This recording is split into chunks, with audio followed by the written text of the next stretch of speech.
Olá, sejam muito bem-vindos ao BBcast, o seu podcast de automobilismo e outras nerdices. Hoje vamos falar sobre o GP do Brasil, que ocorreu nesse último final de semana. E hoje aqui comigo eu tenho a Débora Santos Almeida. Olá, amigos! Como o GP do Brasil passa rápido, não é mesmo? 3 dias que num piscar de olhos acaba bem rapidinho. No caso de quem comprou ingresso ou quem comprou pela casa, foram 3 dias, mas no seu caso você teve 4 dias. Na verdade não, né? 5 dias, né? Que o seu trabalho já começou mesmo na quarta-feira. Quando eu fui na coletiva do Hamilton. Eu acho que isso tudo fez parte da nossa preparação, né, pro GP do Brasil. Porque, como você disse, você foi pra coletiva do Lewis Hamilton, né, da Petronas, na verdade, onde que o Lewis Hamilton estava presente. Você pode falar só um pouquinho, Débora, como é que foi essa coletiva? Bom, eles apresentaram um produto novo, que é um lubrificante, e é algo que eles estão já usando nas pistas. Então, o que é muito interessante é que é muito se falado, né, que a Fórmula 1 traz inovação pra nós, que somos motoristas de carros normais, e esse lubrificante foi essencial para poder fazer a refrigeração do carro da Mercedes, auxiliar no bom desempenho dele. Também foi importante para poder eles conseguirem usar 3 motores durante toda a temporada e conservar esse motor o máximo possível. Então foi esse o produto que a Petronas apresentou. Eles estão com uma linha bem grande para poder atender desde o carro comum até o caminhão, e também esses equipamentos que são usados na parte da agricultura. E o Brasil foi escolhido porque ele tem, para poder participar desse projeto, né, ele tem uma frota de carros bem grande, e a gente também tem que pensar na questão do meio ambiente, então foi uma das coisas que eles mostraram pra gente no evento. Bacana, então vocês veem que o GP do Brasil não começa exatamente no primeiro treino livre, né? Aí já tem inúmeros eventos. No mesmo dia tava tendo, acho que um evento na Granja Viana com o Fernando Alonso. Teve evento da patrocinadora do Carlos Sainz também. Teve outros pilotos que foram em eventos esparsos. Os Acelerados, canal do YouTube, teve um evento também com o Vettel, né, do Velocitar. No começo desse mês também, a Mercedes estava trazendo truck para São Paulo para poder ficar em alguns parques para o pessoal que não fosse ao GP do Brasil, ou mesmo que fosse, né, antes do final de semana do GP do Brasil, ter a oportunidade de andar com um carro de Fórmula 1, mas na verdade era um simulador, que era o carro do Lewis Hamilton. Então já teve outros eventos que estavam motivando o público ou quem tivesse acesso a se divertir e se inteirar mais na Fórmula 1. Além dessa, a gente ainda teve o evento da Heineken, né, em Porto Alegre e Rio de Janeiro, onde Felipe Massa, no Rio de Janeiro, pilotou um carro, foi o da Williams 2011, se não me engano, com a pintura daquela da Martini, que é da Martini, que é quando vai fazer um GP num país que não pode ter propaganda de bebida alcoólica. Em Porto Alegre foi o Rubinho Barrichello, já foi um modelo que o pessoal ficou discutindo qual que era. Não aparentava ser uma da Williams, aparentava mais ser um carro da equipe Prost de 98, não sei, 98 não, acho que 98 é muito, eu não lembro agora exatamente. Mas pra ver, o pessoal vê que realmente tinha evento, a Fórmula 1 realmente não é só restrita a Interlagos. E já que a gente falou de eventos, acho que a gente poderia só dar uma comentada rapidinho do evento do Boteco F1, do Sérgio Cervelli, que foi muito bacana. Teve a presença do Ico e da Juliana Serrazoli, da Band News, da Rádio Bandeirantes, né? Que foi bem bacana. Os dois falaram das experiências deles, de cobertura e tal. Teve sorteio de prêmios, né? Que foi bem legal. Foi bem legal. Teve... A Juliana Serrazoli respondeu inúmeras perguntas, teve bastante coisa, foi interessante. Até no vídeo de hoje do Sérgio, ele brincou que ele ia falar um negócio, mas ele deixou restrito somente para quem esteve presente no evento, então foi bem bacana. E tivemos a presença ilustre do Sérgio Sete Câmara, que eu, como maquilarista, lógico que eu fui tietar, tirei foto com ele, falei da minha torcida para ele, da chegada dele, né, primeiro, a alegria minha da chegada de um piloto brasileiro na McLaren, e depois desejei toda a sorte. O Will Mesquita, que é do Papai Orange também, ficou super, é um piloto da McLaren, né, se é de testes ou não importa, ele é da McLaren. Então foi bem bacana isso, e eu tô falando uma coisa que foi o próprio Ico que falou pra gente, pra mim, pro Valese, que também da casa, o Will Mesquita que estava presente, o Rafael Celone, que o Ico falou, olha, em 20 anos de cobertura de Fórmula 1, eu nunca vi no Brasil um evento igual a esse. Tem aqueles encontros, né, mas nada que... Não tem um evento de proporções, que nem teve. Com a gincana, vamos por essa forma de distribuição de brindes, que a Juliana levou como boné do Lewis Hamilton autografado. E foram vários, não foi uma coisa só, tipo, tinha vários produtos e várias coisas. Coisa que o pessoal não alcançava, que nem bonés da Haas, bonés da Force India. Tanto que vale lembrar que isso que ela trouxe foi bem legal, porque no GP do Brasil não teve lojinhas que comportassem essas outras equipes, só teve Ferrari, uma loja do Senna que tava lá e Red Bull. As outras equipes não trouxeram nada pro Brasil pra poder vender. E aí, só ressaltando, porque eu já dei meus parabéns pro Sérgio, reitero aqui o parabéns a ele. E eu acho que também, assim, tivemos esses eventos, mas nada supera a evidências na playlist da Toro Rosso. Foi uma conquista muito legal. Foi uma conquista muito bacana, levantada pelo Bruno Shinozaki do Fim do Grid, que começou na quinta? Quarta ou quinta-feira que ele comentou pra gente que, olha, Toro Rosso tá fazendo o pedido de músicas. A gente foi lá, fez uma campanha. Fernando Campos aqui da casa foi muito abrangente, ele levou para todas as mídias, todas as redes sociais a campanha. Foi legal o pessoal no WhatsApp conversando sobre isso. Como estava sendo engraçado, né? A gente não colocou tanta fé, porque, tipo, sei lá, né? Mas só que o volume foi tão grande que a Toro Rosso inseriu.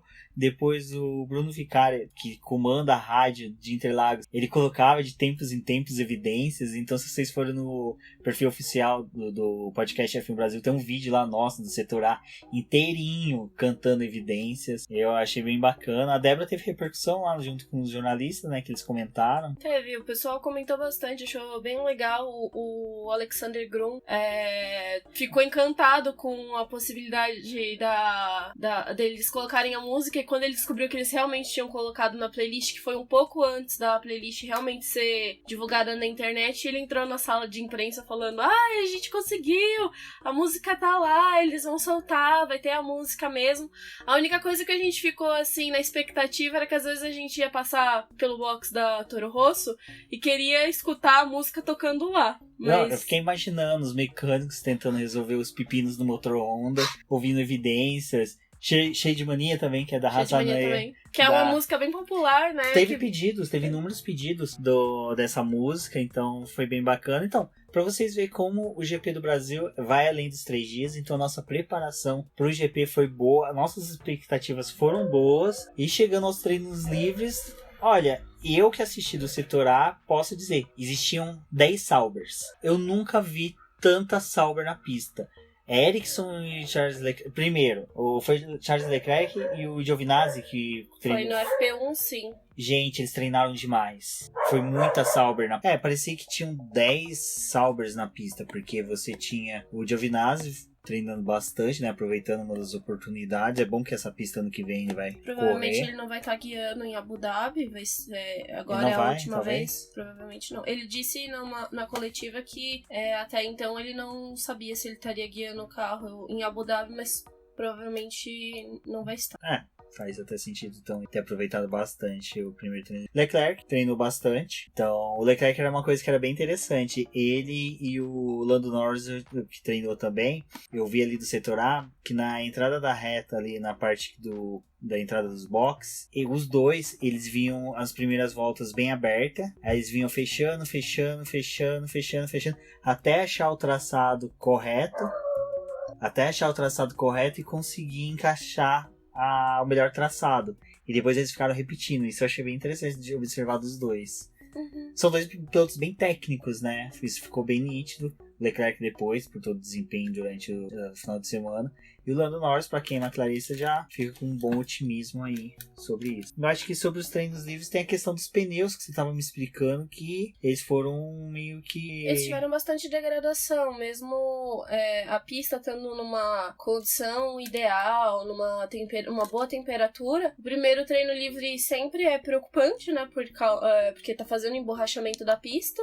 Mas de qualquer forma, no segundo, enquanto eles estavam fazendo a simulação de corrida, o Super super macios estavam durando de 12 a 15 voltas. E quando eles pararam nos box, que mostraram, né, as imagens, os pneus estavam com...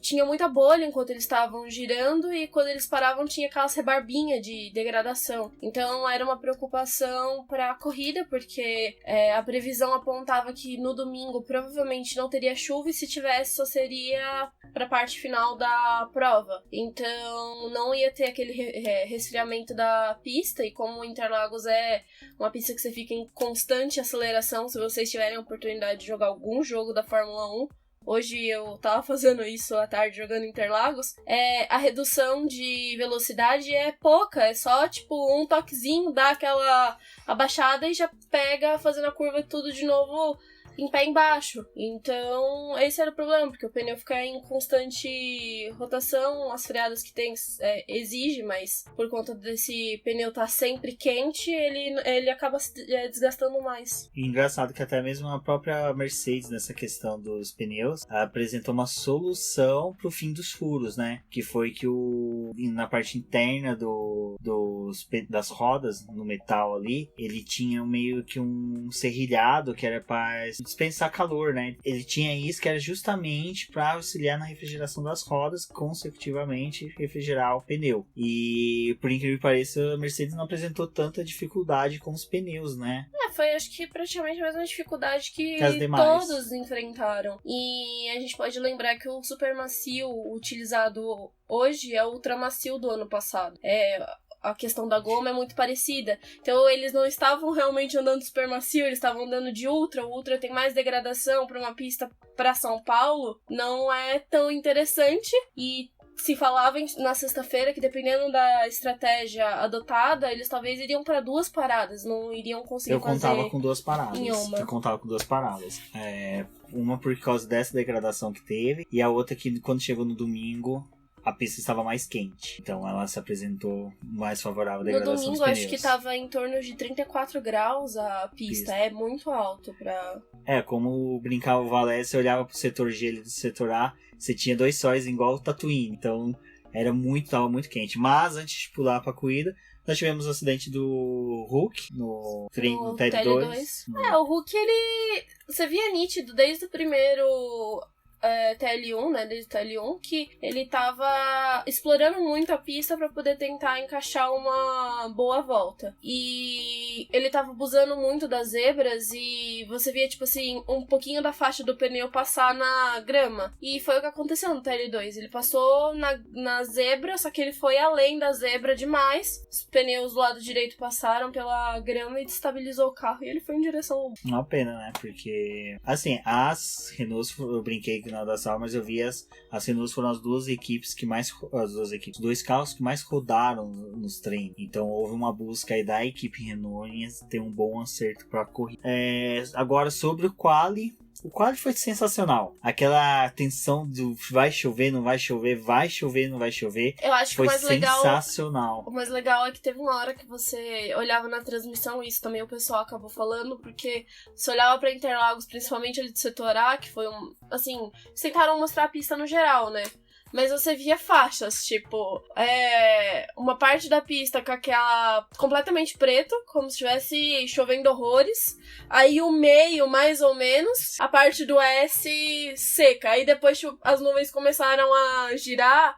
Ai, foi muito legal ver isso. Teve uma hora que eu chamei o pessoal em volta meu e falei, gente, olha que legal. Olha pro céu, que legal. Existe uma faixa por cima de Interlagos de nuvem negra. Por lado do bairro de Interlagos, que é de quem tá no autódromo olhando pro miolo da reta, que fica ao seu lado esquerdo, tava sol. O lado sul, que é Grajaú, vai ali pra Billings, tava sol, mas em cima uma faixa de nuvem escura, carregadíssima. Falei, gente, se chover, vai chover só uma faixa de Interlagos, que vai ficar sensacional. Uma pena não ter chovido.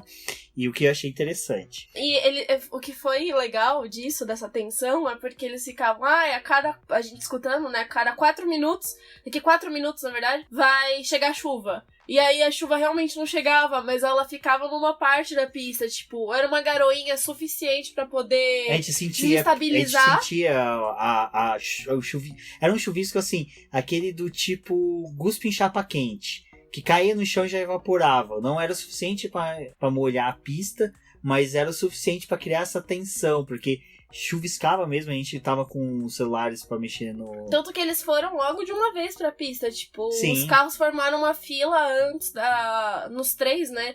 Os carros formaram uma fila no pit lane e assim que liberava já saía todo mundo, então... Você tinha os carros nesse começo, né, sempre, do Q1, Q2, Q3, de uma vez na pista pra poder tentar buscar a melhor volta com medo dessa garoa. E alguns pilotos, assim, pegaram esses pouquinhos de garoa, que eram interessantes porque você via, mesmo esse pouquinho, desestabilizava o carro. Sim. E já modificava a volta deles completamente. Então eles acabam perdendo o jogo de pneu buscando a melhor volta por causa de consertar o carro na pista. Exato, e agora de consertar o carro na pista, uma coisa que ali de onde que eu tava, eu olhava a entrada dos boxes, eu via onde estava a balança, a Mercedes, né? Então, por exemplo, Lewis Hamilton foi parado na balança. Eu acho que foi o Lewis Hamilton. Gente, não dá pra ver capacete. Então, eu lembro que Mercedes foi parada, Red Bull foi parada, a Renault foi parada, a Ferrari, como a do Vettel, foi parada. Dá aflição de você ver o carro parar. Porque a gente sentia que tava mudando a temperatura da pista, a temperatura do ambiente. E você viu o cara parando. Eu acho que foi a maior crítica. Eu acho que chegava deles. a perder uns 2 minutos numa parada dessa. E para 2 minutos para Interlagos, é praticamente quase que 2 voltas completas na pista. Então, eu vou falar. Eu, na hora, falei, nossa, é muita sacanagem você ser sorteado para ter o carro pesado. Eles estavam naquela tensão por conta da chuva. E se ela realmente aparecesse, né, teria comprometido vários pilotos. E eu acho que às vezes é um erro chamar, mas é necessário por causa de fazer a aferição do carro e para poder saber se tá tendo alguma irregularidade, mas enfim, ali o Vettel ele foi, a gente não pode dizer prejudicado. Só para contextualizar pro pessoal, para quem não tava inconsciente durante a corrida, quer dizer, durante o final de semana, o Vettel parou em uma das pesagens do Q2. Nessa parada dele, ele não desligou o motor, ele tem que desligar. Vem o pessoal da equipe para dar a partida pro carro retornar pros boxes. Ele não desligou. Ele não desligou o carro no tempo que era necessário, que é o momento que a balança faz a pesagem. Ele tinha se negado a fazer isso naquele momento, mas o equipamento já estava fazendo a aferição do carro e por causa da vibração que o motor tem, pelo carro tá ligado, eles não conseguem fazer a medição que é necessária no carro. Então, quando ele desligou o carro mesmo, a balança já tinha feito a medição e ela não foi precisa. E aí depois religaram o carro e ele voltou pros boxes da equipe. Então, isso daí já não foi algo que fugiu. É que aí o pessoal discutindo de punição, eu falei, gente, eu vou ser sincero, eu acho que eu faria o mesmo pro Vettel. Porque na hora que ele parou, era a hora que tava com maior tensão de chuva. Tava com muita tensão, tava com muita cara que ia chover. Você tinha aquele... Tinha aquele vento gelado que tá chegando chuva. A gente, como eu tava falando, a maioria dos que estavam ali com a gente, pessoal que já é acostumado, tava com o aplicativo de timeline da Fórmula 1 aberto, então a nossa tela molhava. Mesmo a gente estando debaixo da árvore, da famosa árvore do Valés, molhava. Então, a gente sabia que a chuva estava chegando. Eu fico imaginando a aflição do piloto que perde uns 2 minutos. E 2 minutos num Q2, num Q3 é muita coisa. Então, não falo que o que ele fez foi certo, mas eu entendo ele e eu entendo porque que a FIA só aplicou a multa nele e não uma punição maior. Porque, tecnicamente, também... ele já é uma punição pro piloto sofrer a pesagem, porque ele perde tempo. E a questão também do Vettel não ter sido punido aí já é uma coisa, né, completamente assim, à parte, é que o Hamilton também chegou a quase ser punido. Na verdade, não teve a... Sim, o lance do Consirote. Não teve a questão nem da FIA mesmo, dos comissários, né, de prova, fazer a investigação. Mas ali se teve uma tensão, por mais que dissessem que o Sirotkin não tava numa volta rápida, que ele tava, na verdade, fazendo a outlap, que é terminando a volta pra poder voltar pros boxes. Ali poderia ter causado um acidente da forma que ele veio atrás do carro do Hamilton, por ele não tá acelerando e tá no traçado de uma volta rápida, ali poderia ter causado um acidente. O Sirotkin podia ter enfiado o carro atrás do Hamilton, mas não chegou a ter uma investigação. Os dois perceberam que não houve malícia, maldade no que o Hamilton fez. Mas aí a gente cai também no negócio da Áustria, né? Porque o Vettel também não teve maldade de fazer o que fez com o Sainz. O Sainz também falou que não estava em volta rápida, então ele não tinha sido prejudicado em momento. Na época eu falei a mesma coisa. Não deveria ter sido punido o Vettel. Então a gente vê que 2 pesos, 2 medidas, né? Tipo... Essa é uma das críticas que eu tenho do revezamento da comissão. Tinha que ter um moderador fixo, um cara... Então teve esse lance do Vettel, né? Foi na Áustria. Então eu acho que realmente essa questão do moderador eu vou falar que soltou agora, mas só que eu tinha pensado algumas vezes tinha que ter alguém fixo. Porque eu lembro que a primeira pessoa a participar, a primeira convidada a participar dos fiscais, né? Que vão tomar a decisão, foi o Emerson Fittipaldi. Eu na época eu falei, pô, seria bacana se fosse um piloto fixo, mas um piloto que fosse recente, porque teria um conhecimento até mesmo em questão dos carros atuais, se possível, dar oportunidade para ele dar uma volta nos carros atuais, para ele poder saber, para ele ter um conhecimento de causa, para poder dar a punição. Saindo do quali, ao final, nossa, me fugiu de quem fez a pole. O Hamilton. Exato. Olha, me fugiu completamente. Eu ia falar Bottas, porque eu lembro que ficou uma briga, né? O Vettel, ele já tinha feito uma boa volta, mas a diferença dos 4 primeiros colocados, né, que foi o Hamilton, o Vettel, Bottas e Raikkonen, a diferença foi bem pouquinho entre eles. Uma coisa que eu lembro, olha, é que assim, gente, eu vou falar. Até o Max Verstappen também não ficou longe deles. Acompanhar a corrida ali no autódromo, assim, tem hora que você só sabe que tem carro rodando, você não sabe mais posição, você tem que se orientar por aplicativo, pelos telões, mas voltando a uma coisa que foi muito interessante, Kimi e o Vettel virando no mesmo tempo, isso foi uma coisa muito legal, eles ficaram a 2,47 centésimos do Lewis Hamilton em um dos treinos, se eu não me engano foi já no Q3, ali pro finalzinho, então foi bem legal você ver isso, você vê que as duas Ferraris viraram exatamente o mesmo tempo, então foi muito legal. Eu acho que o Kimi tava na frente porque ele abriu a volta na frente do Vettel. Do Q3 eu acho que do quadro foi isso, foi bem legal. Mas teve o lance do Leclerc, né? Que foi... O Leclerc e o Ericsson, os dois passaram mais uma vez.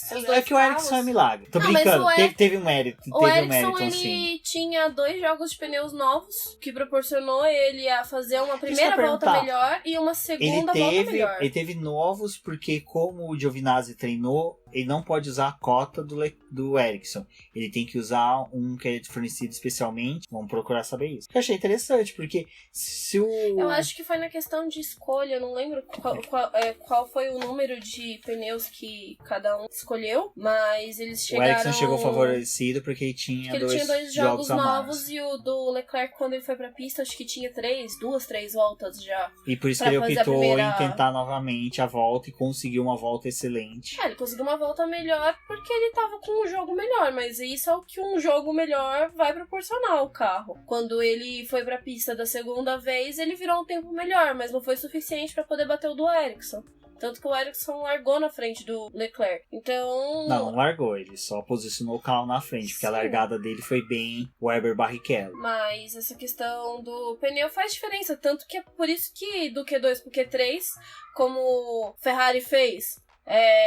optou nos macios para poder largar, fez uma boa volta para poder largar no domingo com os pneus macios. Só que depois eles foram com um jogo vermelho já utilizado para poder fazer aquele acerto do carro para poder sentir a diferença. O Leclerc não tinha como sentir a diferença do pneu porque ele não tinha mais pneu. A primeira volta dele foi comprometida e também não é o suficiente para você conseguir superar a sua primeira volta, sendo que a sua... Quer dizer, superar ele superou, né? Ele tava com o pneu mais novo. Mas não foi o suficiente para ele poder tirar toda a diferença que um jogo novo já teria proporcionado para ele ali imediato. Então, acho que do qual é isso.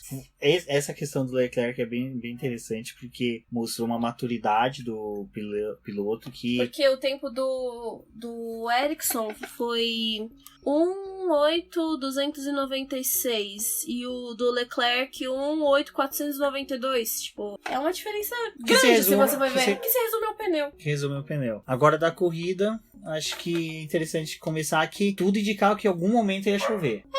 Se tinha aquela tensão, na verdade foi uma coisa que já foi alimentada desde o começo da semana, né? Que se falava que a gente ia ter em Interlagos um final de semana bem chuvoso, uma sexta, um sábado e um domingo com chuva constante. Foi até uma coisa que o pessoal achava que ia acabar comprometendo, né? Porque quando tá chovendo eles acabam poupando os pilotos de não ir pra pista pra evitar um acidente maior, né? Por conta da chuva.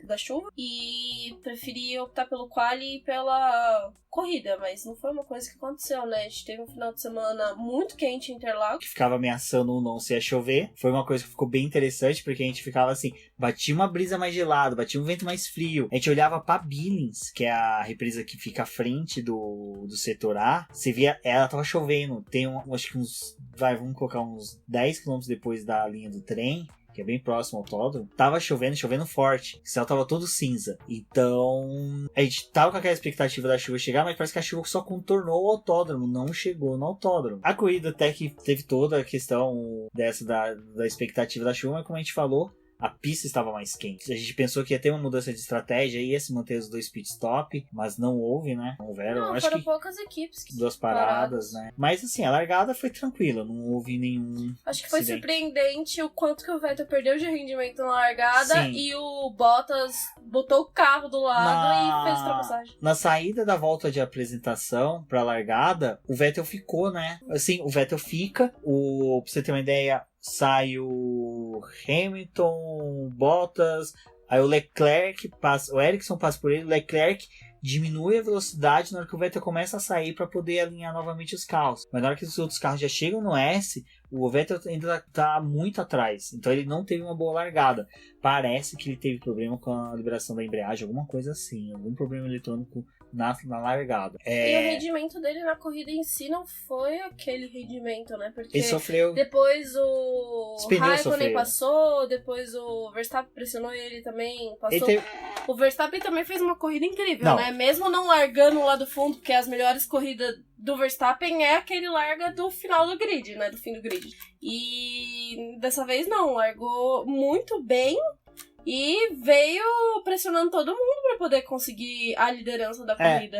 Acho que os 3 pilotos que largaram bem foi o Leclerc, como eu disse, o Verstappen e o Fernando Alonso. O Fernando Alonso ele largou ali da onde que bem à minha frente. Então eu vi o Ricardo também. Que ele já comeu umas 3 ou 4 posições. No final, ele já estava bem adiante. Ele já estava entre o top 10, se eu não me engano. Ele já estava bem na frente. Ela tá falando não, como se não tivesse top. Mas o Verstappen foi realmente o destaque. Eu acho que o fato dele comer a pista da forma com que ele devorou. Eu lembro que a gente ficava olhando quando que ele ia conseguir abrir a asa. Porque era interessante você ver. Eu acho que emocionante também foi ver, não o Hamilton, na verdade, mas eles, tipo, Verstappen, Vettel, Raikkonen, Bottas, virando tudo ao mesmo tempo, todos abrindo a asa no mesmo momento. Os 5 estavam abrindo ao mesmo tempo. O Leclerc vinha sozinho, mas só que ele vinha fazendo um traçado muito bom, porque ele ficou virando, acho que várias voltas quase que no mesmo tempo, então ele soube acertar as voltas, um traçado que não consumia tanto pneu, então que ele ficou bastante tempo.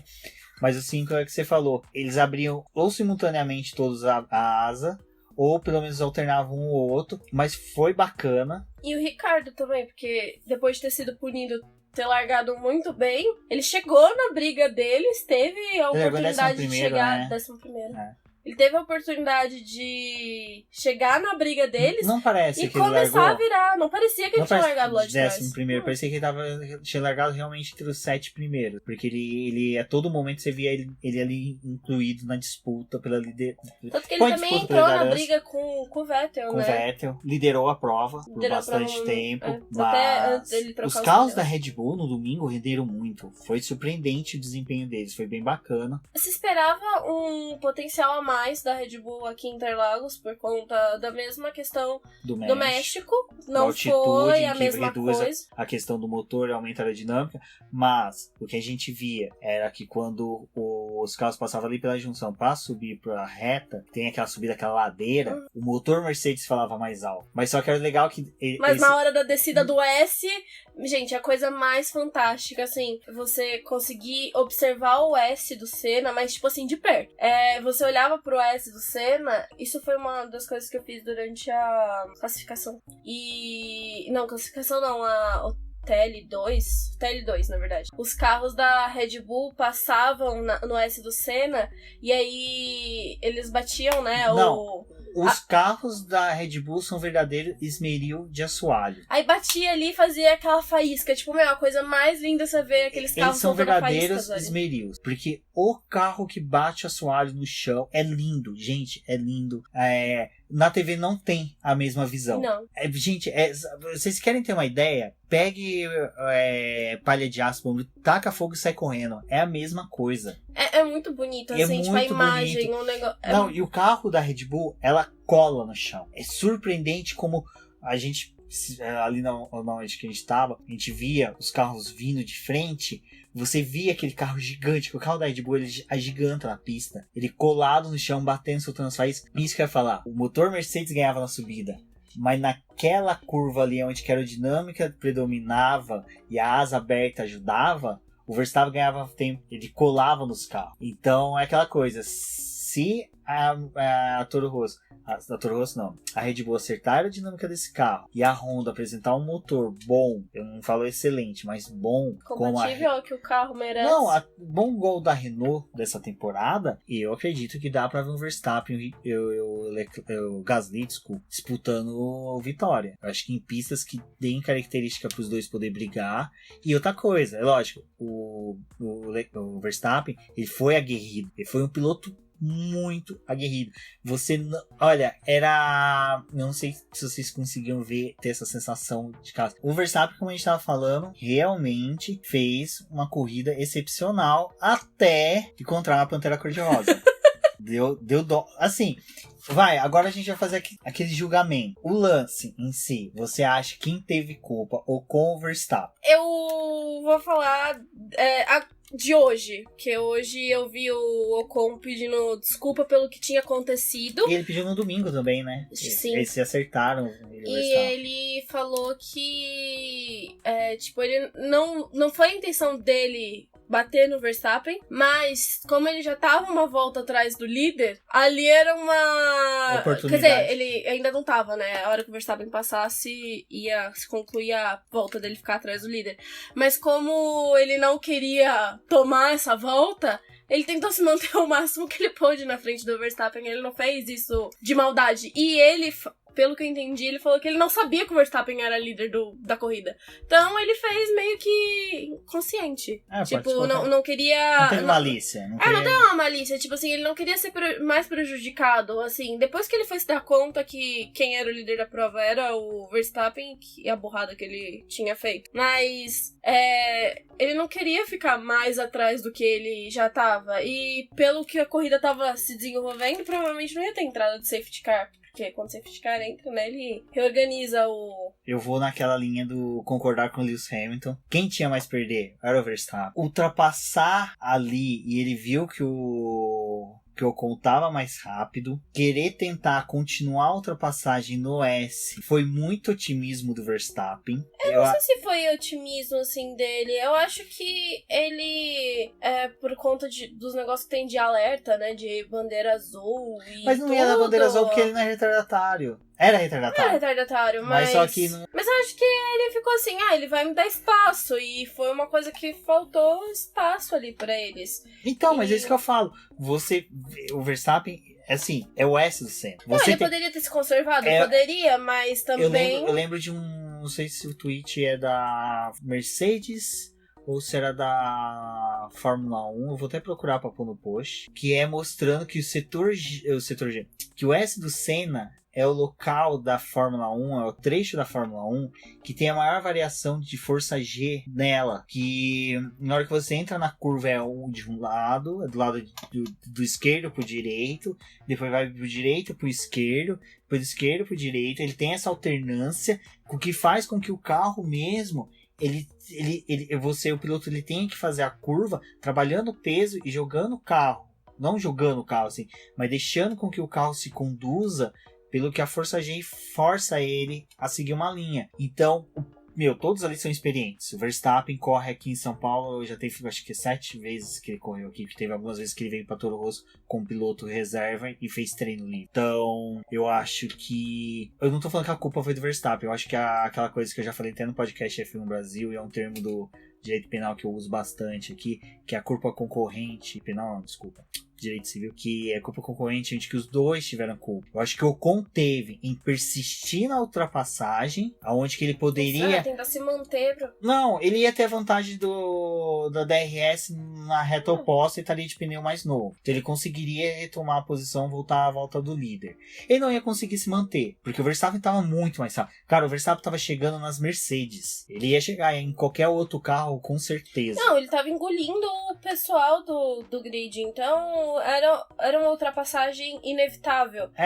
Era uma coisa que ia acontecer, independente cara, ele de ser ali ou ele ser com em o qualquer assoalho, outro o pneu momento. degradado, porque o pneu dele tem uma degradação até a mais, porque ele começou a disputar posições. Ele fechou a volta 1,6 do Hamilton, 1,6, 1,3, se eu não me engano. Ele fechou muito baixo. Pra quem faltava acho que 10 voltas, ele estava quase a 6 segundos. Então, ele teve uma redução gradativa muito boa. Assim, foi algo que a gente só via ele e o Kimi Raikkonen ao final da corrida. Os dois estavam muito bem. O Kimi Raikkonen também correu muito esse final de semana. Sábado, quer dizer, no domingo, na corrida em si, ele correu muito. Foi discreto? Foi. Mas a briga dele, dos finlandeses, Kimi e Bottas, foi sensacional. Foi muito sensacional. Eu não lembro exatamente que curva que foi que eles fizeram junto. Mas eles fizeram juntos mesmo. Tipo, um do lado... Final da reta oposta... Eles começaram a brigar, eles entraram juntos, do tipo, lado a lado. Eles fizeram juntos. E foi muito respeitoso. Sim. A volta que eles fizeram ali. Foi muito legal. Foi. Não, os dois correram muito, disputaram posições.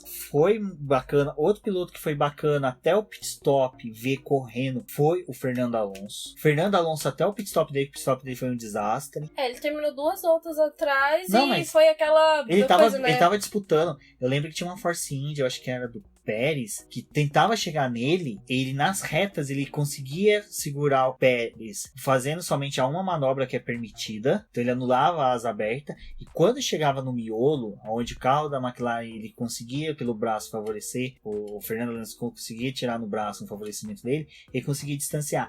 Então até o pit stop eu tinha otimismo, esperava até mesmo uma pontuação, daí 10º no máximo, mas só que infelizmente é aquela coisa que a gente falou. As subidas de Interlagos faz com que os motores que não têm o desempenho do motor Ferrari e motor Mercedes sofrem, no caso é o Honda e Renault. E sofrem muito, sofrem bastante. Foi uma pena ver o Alonso na sua última disputa aqui em São Paulo, né, pela McLaren, chegar em 17º e a 2 voltas do líder. Foi algo que o Van Dorn ficou apenas uma atrás. Então foi um rendimento assim ruim para a McLaren, mas foi interessante por conta do Van Dorn terminar na frente do Alonso, que é uma coisa que a gente não vê, né? Raro. Isso é a preciosidade. Mais uma vez, eu acho que foi uma das primeiras vezes que o Van Dorn chegou à frente do Alonso. O Van Dorn terminou 20-0 contra o Fernando Alonso em qualis. Isso explica um pouco também por que tá partindo pra Fórmula 1 é uma pena, mas eu acho que sobre a corrida em si é isso. E acho que também a questão da Sauber, não por conta do Ericsson, porque ele acabou saindo, né, mas o Leclerc terminou na mesma posição de origem dele, mas naquela hora que os pilotos estavam trocando os pneus, ele chegou a correr em quarto. O carro da Sauber, então eu acho que assim, ano que vem tem uma boa perspectiva pra equipe, porque eles evoluíram e por mais que seja, o Ericsson não é o melhor piloto, mas ter a condição de passar pra um Q3 que é algo que não acontecia já colocar 2 carros. Colocar 2 carros na frente. No Q3 da Sauber já é uma vantagem dentro dessa... Não, e na frente de Haas e Force India. Haas que vinha como destaque desde o começo do ano, a gente colocava ela como sendo a 4ª e 5ª força sempre, a Sauber, então a gente vê que ela teve um crescimento muito bom durante o ano. Acho que talvez foi o melhor crescimento, assim. Das equipes das foi. equipes. A Haas deu uma parada, do meio do ano pra frente ela deu uma parada no crescimento dela. A Haas e a Force India, elas estão se alternando, né, em pista. Tipo, pista que a Haas vai bem, não é que a Force India vai bem, é que a Force India vai bem, não é que a Haas vai bem. Então fica bem nítido essa diferença deles em alguns circuitos, mas... E também se olhando assim, né, tipo, a Force India perdeu todos os pontos e teve que retomar esses pontos depois de ter trocado de nome, né, e por conta de todo o processo financeiro que eles viveram e ter conseguido recuperar muito dos pontos que eles tinham perdido. E a Haas, aí você olha, né, que deu aquela estagnada, porque enquanto a Force India continuou crescendo pra poder recuperar, a Haas deu aquela parada. Sim. Mas são equipes fortes pro próximo ano. A Force India, final de semana inteiro, falou que tinha perspectivas boas pra 2019. O objetivo deles... Eu acho que é muito cedo ainda pra poder dizer. Eu também achei muito otimismo. Mas é legal você ver que eles estão com esse otimismo de brigar pelo terceiro, como terceira força. Mas o que eu acho mais interessante é eles dizerem por conta do equipamento que eles têm. Porque a equipe tá visando ter uma estrutura muito maior pra próxima temporada. Eles estão em processo de desenvolvimento da segunda sede deles. A vantagem é que aonde eles estão, eles têm o túnel de vento, né, tipo, próximo para poder fazer os testes dos carros. Então, eles pretendem já ter uma boa visão do carro antes dele ir para Barcelona. Então, corrigir aqueles mínimos detalhes para poder levar um carro bom. É otimismo porque você nunca sabe como que Ferrari, Mercedes e Red Bull vão vir pro próximo ano. Isso você não tem como prever. É algo que a McLaren também conversa com eles estão vivendo essa tensão, essa expectativa. Eles acham, em geral, Force India, McLaren, enfim, que eles vão ter um carro bom pra próxima temporada. Só que o carro bom deles não é o mesmo carro que você compara com uma Ferrari e uma Mercedes. Tipo, quando coloca na pista que você sabe realmente o que foi o desenvolvimento que essas duas equipes colocaram e fizeram no carro. E eles não têm essa mesma visão, né? O projeto deles, por enquanto, tá em andamento. Mas eu acho legal você ter esse recurso de... Eu acho que essa é uma das primeiras, vamos dizer assim, fim de temporada em que a gente tá tendo boas corridas, tendo destaque de desempenhos, mas a projeção já para o ano seguinte é tão bom quanto a gente tá finalizando. Porque nós temos a entrada de pilotos bons, que é o Russell e o Lando. Temos o Giovinazzi também, que não é um piloto para se ignorar.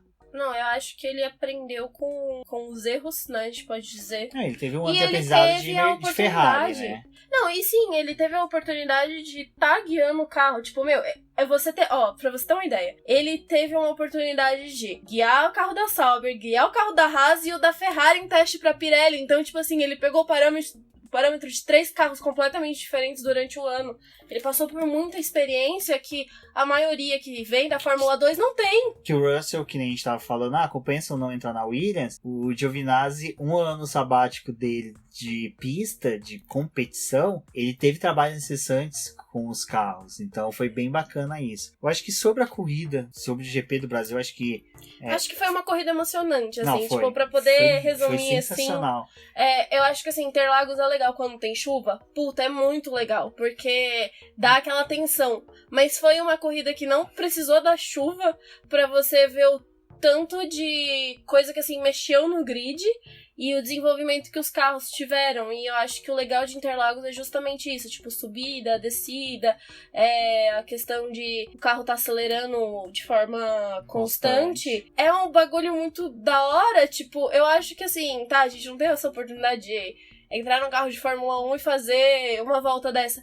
Mas, pega depois qualquer jogo que você tiver, tipo 2016, 17, 18, sei lá, o jogo que você tiver em casa, coloca a pista de Interlagos e joga. Tipo, percebe o quanto de aceleração que essa pista tem. Até quando você reduz, que ali no Laranjinha e tal, você tem a retomada de aceleração muito rápida. É muito rápida, porque você praticamente você tem que aproveitar. Você dá 2 descidas de velocidade E aí você já volta com o pé em cima porque você não consegue... Pé embaixo. Você volta com o pé embaixo porque você não consegue fazer a curva se você não acelerar. Tipo, precisa da aceleração pra você fazer o traçado. São curvas que precisam... Curvas de baixo que você precisa estar acelerando. É algo bem interessante. Eu já percebi isso. Agora você fala quando for jogar novamente, eu vou perceber. Mas eu já percebi isso, que em Interlagos às vezes você fala assim, não, eu vou fazer devagar porque a curva é de baixa. Mas se você tentar fazer devagar, o carro praticamente para, porque o carro... Não, o S do Senna, quando você tá jogando, porque a gente só tem o jogo de 2016 aqui em casa, mas o S do Senna, quando você vai fazer que, tipo, você dá uma reduçãozinha, aí você bota pra poder acelerar de novo. Se você não acelera, o carro vai pra fora da pista. Tipo, Sim. Você tem que manter a aceleração, você tem que ter senão tração, você não faz. você tem que gerar tração pra poder legal. fazer o traçado correto. Aliás, compre o jogo. Boa, comprei o jogo. Eu acho que das nossas experiências, o pessoal ficou nítido aqui, eu do setor A, observando tudo, assim, você tem uma boa visão da pista, o setor A, eu vou ver se eu consigo um dia pegar, mapear quanto que a gente consegue ver da pista, de quanta porcentagem que a gente consegue ver na pista, mas é muita coisa. A Débora, como o pessoal percebeu pelos textos do BP, participou lá no paddock, fez a cobertura dos 4 dias da Fórmula 1 em loco lá, foi bem bacana. E é isso, acho que o GP do Brasil é um GP que a gente torce para ficar, prosperar aí pros próximos anos. Porque é muito bacana. A gente não sentou 1 minuto, não conseguiu desviar 1 minuto do olho da pista em nenhum momento. Nem nos treinos livres, nem no quali e nem na corrida. Foi o tempo todo olhando na pista, porque você tinha muita coisa a observar. Desde o sofrimento dos motores Hondas, os motores Renault que sofriam na subida, nos momentos de aceleração, mas só que no miolo, os carros que tinham boa aerodinâmica. A largada foi sensacional. Eu acho que foi assim incrível, né? A primeira volta, né, da largada, eu fui pra parte de fora da sala de imprensa que tem, e a gente tem a visão do S do Senna. E aí você vai escutando o barulho dos carros vindo pela reta, tipo aquele barulhão, modéstia à parte, né? Aumentando. Mas a hora que eles entravam, tipo, no S do Senna, que é muito rápido, gente, tipo, sabe, não tem como você piscar. É muito rápido, eles fazem tum, e acabou, tipo, mas é muito da hora você ver, e você vê o último, tipo... Não, as primeiras voltas, quando eles estão bem próximos, é uma coisa assim que você não pode piscar, é a coisa mais... Você vê eles entrando lá na reta oposta, não, e o mais legal é que você vê eles fazendo junto. Todos os carros juntos e disputando espacinhos pequenos pra, tipo, não ter colisão. É insano. E é legal que não foi só nós que vimos isso, foi mais 150 mil telespectadores, fãs de Fórmula 1 que estiveram em Interlagos. Que passaram por Interlagos nesses 3 dias. Bateu-se a meta de... o que teve em 2010. A recorde de 2010. 2010 a gente tinha 2 pilotos de Fórmula 1. Não, 2010 acho que a gente... Bruno Senna acho que chegou a correr algumas corridas, eu vou até dar uma olhada, mas a gente tinha pilotos brasileiros, o Rubinho Barrichello. Era recém saído da Brau, Schumacher. A gente tinha o Schumacher, o retorno do Schumacher. Então a gente tinha, sim. Vettel, a disputa do Vettel aqui. Vettel ainda não era campeão. O campeão, acho que a disputa do título foi pra Abu Dhabi no final, mas só que a gente chegou com o Fernando Alonso disputando o título, Felipe Massa fazendo uma boa corrida, então foi bem bacana.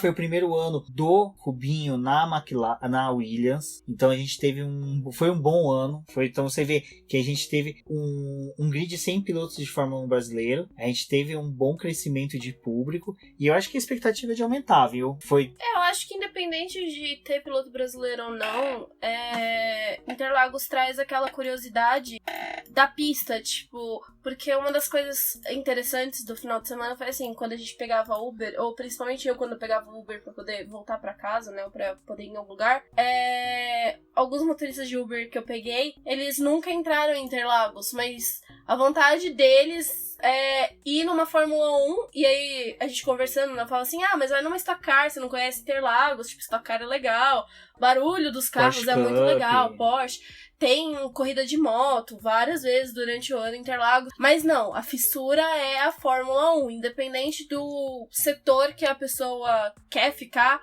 eles querem ver os carros de Fórmula 1. Então eu acho que isso acaba chamando muita atenção. Meu pai mesmo falou pra mim que, nossa, esse ano acho que foi o ano que mais me deu vontade de ter ido pro autódromo e pra poder ver, porque é muito legal. Não, a Interlagos é uma paixão, E você vê criança, gente, pai levando criança.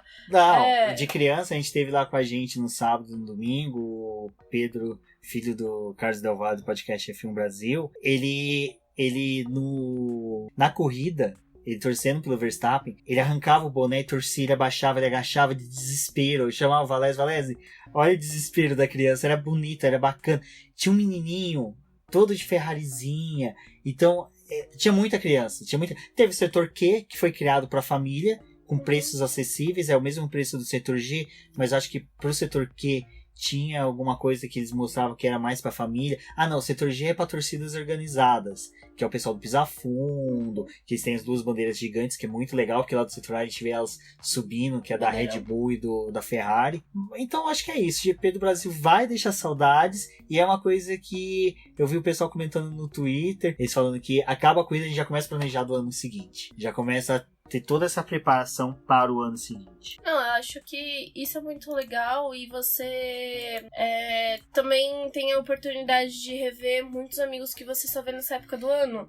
O Will mesmo, a gente só encontra ele no GP. Mas o Will só vem nessa época. Os meninos de Curitiba, a gente só vê eles agora porque vai pra Uma coisa Curitiba. que eu vou comentar no podcast F1 Brasil, que eles pediram pra comentar lá, mas eu vou comentar aqui, vou roubar essa pauta deles, é que a nosso grupo ali tinham as 5 regiões: Sul, Sudeste, Norte, Sul, Centro-Oeste. Tinha gente de todos os campos. Tinha o André Colares do Amapá. Então a gente tinha de norte a sul. Então, assim, você tinha bastante estrangeiros, como sempre. A gente vê bastante gente com bandeiras colocando. Pessoal do Mercosul, aqui do Mercosul, não, da América Latina. Então foi muito bacana. Eu falo que o GP do Brasil não é GP do Brasil, é o GP da América Latina. Eu acho que, no meu caso, assim, pra mim, a emoção de voltar pra Interlagos, essa segunda vez no ano, né? Porque a primeira vez eu fui no Lola e a gente desceu pelo S do Senna, né? E aí eu vi o S do Senna depois olhando pra ele de fora, né?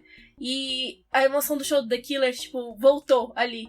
Tanto que eu chorei, tipo, a hora que eu vi. Eu tô até emocionada agora de novo. Mas ver aquilo de novo, sabe? Tipo, 2 momentos da minha vida que foram marcantes. Vivenciar, tipo, de lados diferentes. Sim, o legal do GP do Brasil é essa. A gente tem ele como conquistas, né? Você, pelo seu trabalho no boletim, você alcança credenciamento. Eu, por ter me dedicado, trabalhado no escritório, feito tudo para alcançar esse final de semana. Ele é a conquista do teu trabalho de ter feito o ano inteiro.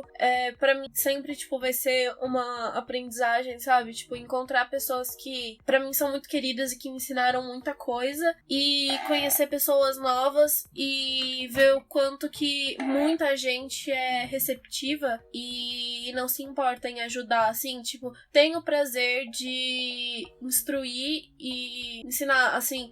Pra mim, a foto minha na McLaren, na entrevista do Câmara com o Gil de Ferran foi, sabe, tipo, eu tenho muito carinho por aquela foto. Sim, porque até aí a gente tem o Liverich do seu lado, que ele tá acompanhando todo o trabalho junto do BP, então Vários é uma foto bem bacana. O Correge lá ao fundo, que o Correge é um amigão nosso. O Léo da Racing. O Léo da Racing, sensacional. Olha, são nomes que um dia você pode ver aqui, porque o Léo da Racing, ele é muito bacana, muito gente fina. Então é isso, pessoal. Eu vou agora preparar para Abu Dhabi. A última corrida, e agora a gente também já começa a pensar, né, em teste de pré-temporada, nos lançamentos dos carros, que daqui a pouco acontece tudo Kubica de novo. Vai ou não pra Williams. Os últimos anúncios que faltam pra poder fechar as vagas. Eu acho que é interessante, nesse momento, a gente também olhar, começar a observar mais de perto o Câmara, o Pietro, porque são 2 meninos que estão com oportunidade, né, na Fórmula 1. Então é legal ter tudo isso pra poder observar, principalmente na próxima temporada. Então é isso, pessoal. Vamos ficando por aqui. Eu agradeço a todos. Vocês podem nos encontrar na internet, nas redes sociais. Por qualquer uma das redes sociais, você procurar Rubens GP Neto, Neto com 2 T's, você vai me localizar. Pode falar com a gente pelo Boletim do Paddock, no Diz no Boletim que, pelo e-mail contato@boletimdopaddock.com.br, e a Débora vai falar as redes sociais que ela pode ser encontrada. Débora, mais uma vez agradeço pela participação, agradeço a todos os ouvintes. Um forte abraço e até a próxima, pessoal. É um prazer sempre estar aqui gravando esse podcast. Acho que é um momento muito legal que a gente tem pra poder dividir as nossas experiências, né? Gravar algo que a gente já faz naturalmente, que é conversar sobre Fórmula 1 aqui em casa. E se vocês quiserem falar comigo, pelo meu Twitter é @theflowers, ou o Facebook, se vocês me acharem por aí, pode adicionar que eu aceito. E vamos conversar, eu acho que é legal. E passem o feedback do podcast, vocês estarem escutando, se vocês estão gostando, se vocês querem algo novo. E a gente vai tentar trazer mais programas ao longo da temporada e também continuar nas férias, alimentando nas férias, porque a gente já tem um projeto muito interessante para as férias, mas não pode ser contado ainda. É bem Sérgio Maurício. Então, ok, um forte abraço a todos e até a próxima. Um forte abraço, beijo e muito obrigada.